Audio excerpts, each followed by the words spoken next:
자, 새해 첫날부터 톱스타와 재벌가 이혼녀의 열애 소식이 전해졌습니다. 자, 지금부터 박소연 기자와 함께 누구와 누구의 열애 이야기인지 자세히 한번 분석을 해드리겠습니다. 자, 누구 얘기인지 박소연 기자가 좀 설명을 해주시죠. 네, 바로 그 재벌은요, 임세령 씨입니다. 임세령 씨요? 네, 바로 대상그룹의 그 딸이죠. 대상그룹 명예회장의 딸이고요.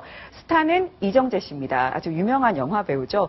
둘의 그 열애가 아주 새해 벽두부터 언론을 뜨겁게 달궜습니다. 예, 자, 이 두 분인데, 자, 이 사진을 보면 여기는 김민희 씨고 여기는 임세령 씨네요. 네, 그렇습니다. 예. 두 사람이 원래 굉장히 친한 친구였다고 합니다. 그래서 이 김민희 씨 같은 경우에는 그 전에 이정재 씨랑 사귄 적이 있죠. 바로 2006년에. 그래서 이 두 굉장히 그 친분을 통해서 이정재 씨와 이 임세령 씨도 좀 알게 되고 좀 가까이 지내게 됐고요. 그래서 이렇게 열애설이 난 게 아니냐 얘기가 자, 잠깐만요. 그러면 결국에는 김민희 씨와 이정재 씨가 사귀다가 김민희 씨가 임세령 씨를 이정재 씨한테 남자친구를 그냥 소개시켜 준 거네요. 그런데 결과적으로 이정재 씨하고 임세령 씨하고 열애가 됐다. 네네. 그런데, 재밌는 얘기네요. 네, 그런데 오늘 이정재 씨가 이 소속사를 통해서 입장을 내놨거든요. 네, 김민희 씨 소개로 만난 것은 아니다. 이렇게 밝혔습니다. 아, 소개로 만난 건 아니다. 네. 예.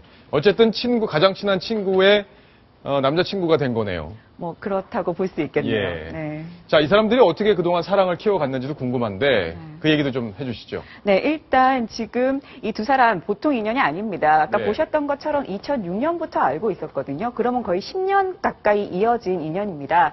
어떻게 인연이 되었냐 보시면 첫 번째로 2006년 이전에 이 김민희 씨의 소개로 이정재 씨가 임세령과 만났다 이런 설이 계속 돌았었습니다. 그래서 지금 이렇게 나오고 있고요. 그리고 두 사람의 인연 계속 이어졌는데요. 이렇게 만났지만 만났을 때만 해도 이 임세령 씨 같은 경우에는 유부녀였습니다. 그래서 두 사람의 관계가 만나자마자부터 사귀었던 건 아니라고 합니다. 두 사람의 관계는 본격화되기 시작한 게 2009년 2월이었습니다. 2009년 2월에 임세령 씨가 이혼을 하거든요. 그때 남편이 바로 이재용 삼성 부회장입니다. 네, 두 사람 사이에 그 일남 일녀가 있고요. 결국 결혼 11년 만에 이혼을 하게 됩니다.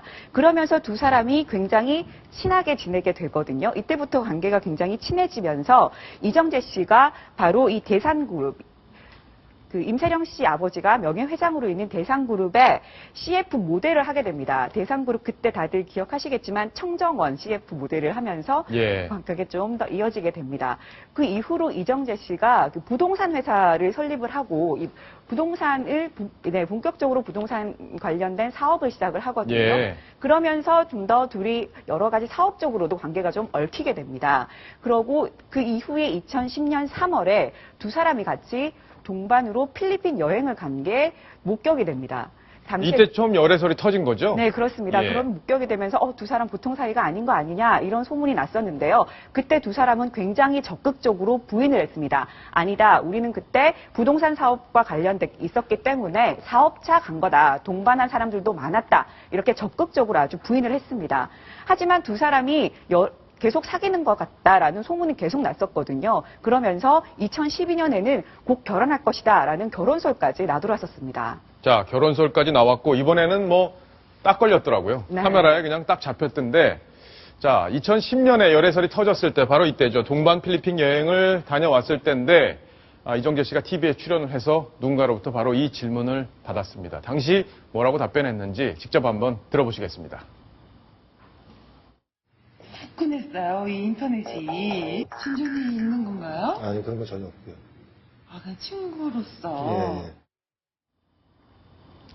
자, 친구로서 그런 거 전혀 아니다 이렇게 얘기를 했는데 황스택 기자.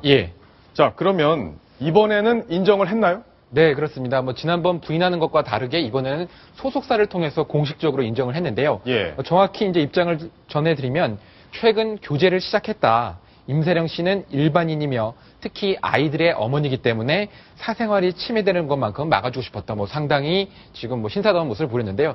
저는 한 두 가지 이유가 있기 때문에 이렇게 이정재 배우 쪽에서 인정을 했다고 봅니다. 두 가지 이유 때문에 인정했다? 첫 번째 같은 경우는 이제 첫 번째 불거졌을 당시에는 우리 박소영 기자가 얘기했던 것처럼 지금 신분이 좀 문제가 좀 있었지 않습니까? 지금은 이제 이혼한 사이이기 때문에 문제가 없던 거고 두 번째는 이 기사를 보도한 매체가 워낙 좀 증거를 잘 잡기로 유명하지 않습니까? 예. 그래서 이제 부인을 하려면 어느 근거가 있어야 되는데 정말 여러 곳 그리고 개인적으로 만나는 사귀는 사이가 아니면 보일 수 없는 여러 가지 행각과 사진들이 있었기 때문에 인정을 한 것이 아닌가 예. 생각이 됩니다. 저 업체는 거의 뭐 밤을 새다시피 해서 저 장면을 찍은 것으로 볼 수밖에 없는 그런 상황인데, 자, 임세령 상무죠? 지금 대상그룹 네. 상무인데 어떤 분인지 좀 소개를 좀 해주시죠. 네, 임세령 상무 배우 이정재 씨만큼이나 유명한 인물입니다. 그 두 사람, 임세령 씨 같은 경우에는 일단 아까 말씀드렸던 예. 그 임창욱 그 대상그룹 명예회장의 장녀입니다. 네. 네, 그리고 현재는 대상그룹 식품사업 총괄 부문 상무를 맡고 있습니다. 이 대상그룹이라고 하면요, 우리나라 최초로 조미료를 만든 그룹이죠. 바로 이 그 미원을 미원, 만든 예. 네, 아주 굉장히 유명한 그룹입니다. 재산도 굉장히 많을 수밖에 없겠죠. 현재 대상그룹의 주식 보유액만 해도 임세령 씨 같은 경우에 53억 원에 달합니다. 예. 네, 그리고 아까 말씀드렸던 것처럼 결혼한 전력이 있습니다. 자, 근데 이렇게 유명한 사람들, 아까 얘기했지만, 황스택 기자하고 설명을 했지만, 결국에는 덜미가 잡힌 거예요. 몰래 데이트를 하다가. 자, 데이트 방식이 고스란히 다 드러났던데, 그 내용도 좀 설명을 해주시죠. 네, 일단 두 사람 살고 있는 곳을 보면요. 예. 지금 이정재 씨 같은 경우는 삼성동 라테라스라는 이 고급 빌라 아파트촌에 살고 있습니다. 네. 그리고 지금 임세령 전무 같은 경우에는 청담동에 있는 상무 같은 경우에는 청담동에 있는 상지 카일룸이라고요.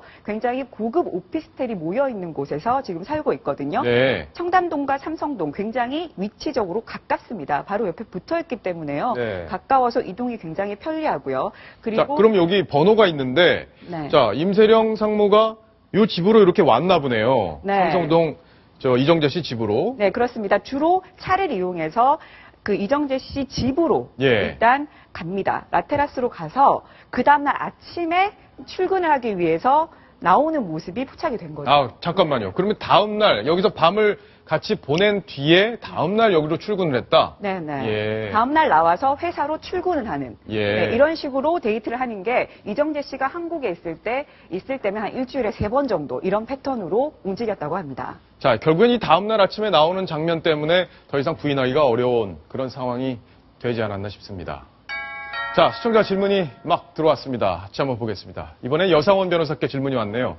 자, 지금 어쨌든 몰래 찍은 거잖아요. 일종의 파파라치라고 볼 수 있는데, 이 파파라치가 찍은 사진과 기사들 법적으로 문제가 없는 건지 질문이 왔네요. 어디까지가 사생활 침해고 알 권리인지 경계가 궁금합니다. 이렇게 질문을 해주셨습니다. 예, 이정재 씨나 뭐 임세령 씨 정도면은 어떻게 보면 공인이라고 해야 되거든요. 예. 공인에 대한 어떤 이런 문제는 이게 아주 경계선상에 있습니다. 알 권리와 개인의 프라이버시의 그 경계선상에 있어서 법원으로서 판단하기 어려운 문제인데 예. 우리는 일반적으로는 아주 개인적인 호기심, 그 사람 몸에 점이 어디 있더라. 뭐 이런 거는 진짜 그 개인적인 문제거든요. 예. 이런 걸 갖다가 그 허위로 발표한다든가 그걸 사진 찍어 발표하면 이거는 진짜 사생활 침해로서 그 손해배상의 대상이 되고요. 예. 공적인 면, 그러니까 뭐 활동을 언제 한다더라. 이런 거는 진짜 국민들이 알 권리의 예. 대상이 되는데 주로 형사 문제보다는 민사 문제가 많이 됩니다. 특히 공인들, 연예인들 같은 경우에는 그 사진이 초상권 침해의 대상이 되거든요. 아, 네. 초상권이라는 것은 그것은 사진을 찍는 것만으로는 문제가 안 되고 그 사진을 이용해서 돈을 벌 때 그 초상권 침해로서 그 나중에 그 손해배상의 대상이 됩니다. 아니, 그러니까요. 결론적으로 이정재 씨와 지금 임세령 씨가 사귀고 있는 바로 저 사진, 네.